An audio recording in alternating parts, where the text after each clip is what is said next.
Unasema Bunagana ulianza tumika kazi gani Bunagana? Ni Bunagana. Pale mnaingia na M23. Bunagana nimekuya tukapigana, tumemaliza kupigana, tukamata silaha za FARDC, bana tukamwambia tukamata silaha za FARDC tuzipeleke Rwanda.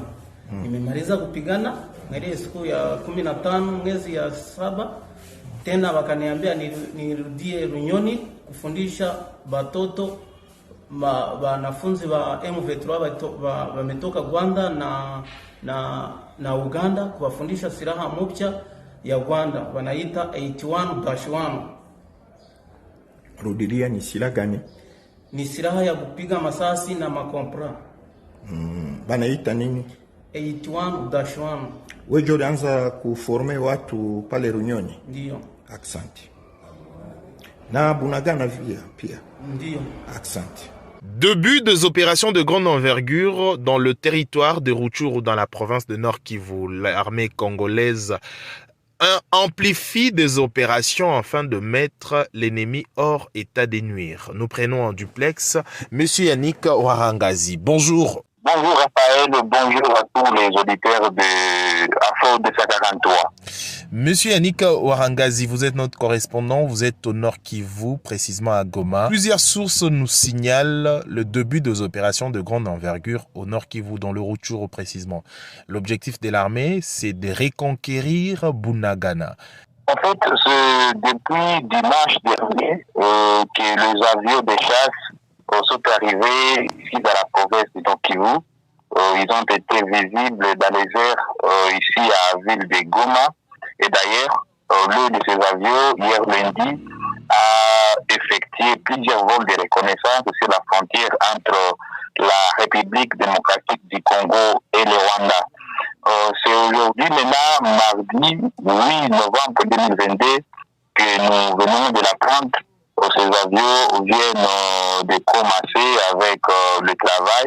Donc, pour dire, ils sont venus ici dans la province du Nord Kivu pour restaurer l'autorité de l'État dans la province, plus particulièrement dans le territoire de Rutshuru, et territoire toujours sous l'emprise des rebelles du M23 et leur allié le Rwanda. C'est maintenant, ce matin que ces avions viennent de lasser les hostilités sur les collines de Shangu et Musongati. Je le dis, c'est dans les territoires de Rutshuru. D'après plusieurs sources dans la zone, plusieurs positions de l'ennemi sont en train d'être attaquées par ces avions de la République démocratique du Congo, et l'ennemi serait déjà à des bandades.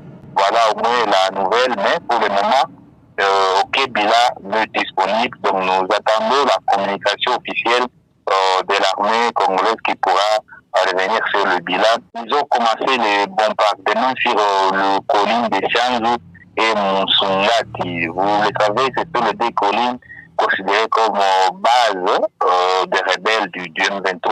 Ce sont les collines qui, depuis l'installation de l'ennemi ici à la province Nord Kivu, ces collines sont toujours occupées par César-la-Loi.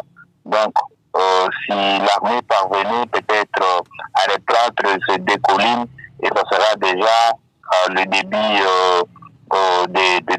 de mettre fait à l'ennemi qui est en train toujours d'inquiéter la population de la province du Nord Kivu, plus particulièrement celle du territoire de Rutshuru. Vous le savez, c'est depuis Belle Lurette que la cité de Bunagana, située dans le même territoire, est toujours occupée par l'ennemi. Donc là, les populations civiles sont en tout cas sont très inquiétées par l'ennemi. C'est la même chose pour la cité de Kiwanja et Rutshuru Centre, toujours les deux cités situées dans le même territoire qui sont aussi occupées par l'ennemi. Donc là, c'est l'ennemi qui impose la loi. Et les forces armées de la RDC réagissent afin de sauver ces populations civiles victimes des exactions de l'ennemi. Des cités, est-ce ces cités ne sont pas visées par ces bombardements? On parle de Bunagana et Tchanzu. Donc pour le moment, c'est d'abord Nyoni et Musongati qui sont d'abord visés par les bombardements. Je ne pense pas que ce sera la même chose pour le cité précité, vu qu'il y a des populations, ce sont des cités qui sont peuplées, donc il y a des populations civiles. À mon avis, dans ces cas-là, ça sera impossible. Mais l'opposition d'un 23 sur le colline là, comme ce sont les bases de l'ennemi, c'est là que les forces armées de la RDC ont commencé. Mais la cité de Kiwanja était le déroulé au centre, même celle de Bunagana. Les opérations ne sont pas encore lancées et on ne sait pas encore quelle stratégie l'armée utilisera pour mettre à déroute l'ennemi dans cette partie. Donc c'est le colline constitué leur base logistique et leur base de ravitaillement qui vient d'être attaquée. De l'ennemi qui sont en train d'être attaqués par les forces armées de la RDC. Donc c'est une stratégie de l'armée.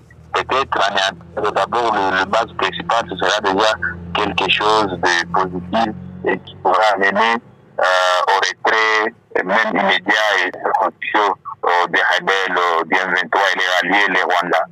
Donc c'est couper le source des ravitaillements pour mieux frapper maintenant l'ennemi. Vous signalez déjà que l'ennemi est en débandade. Bien évidemment, donc attaquer le coup de Réunion et Moussundagi, le colline de Changi et Moussundagi, c'est déjà couper les ravitaillements de l'ennemi, vu que ce sont les bases principales donc pour lui. Après avoir attaqué ces deux collines, il y aura une possibilité que l'ennemi lui-même se retire des cités de Bunagana, Kiwanja et Rutshuru.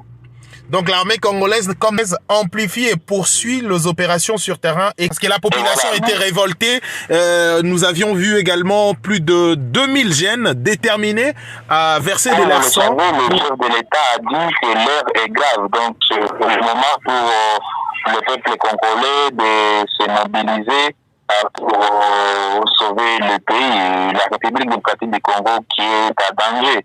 Juste le lendemain du message lancé par le chef de l'État, plusieurs jeunes ici à Goma et dans d'autres parties de la province ont répondu à cet appel. Ils ont massivement adhéré aux forces armées de la République démocratique du Congo et se disent prêts à battre les rebelles au DM23 et le Rwanda. Donc c'est déjà un très beau départ pour la République démocratique du Congo qui ne veut pas toujours demeurer sous l'emprise de Paul Kagame.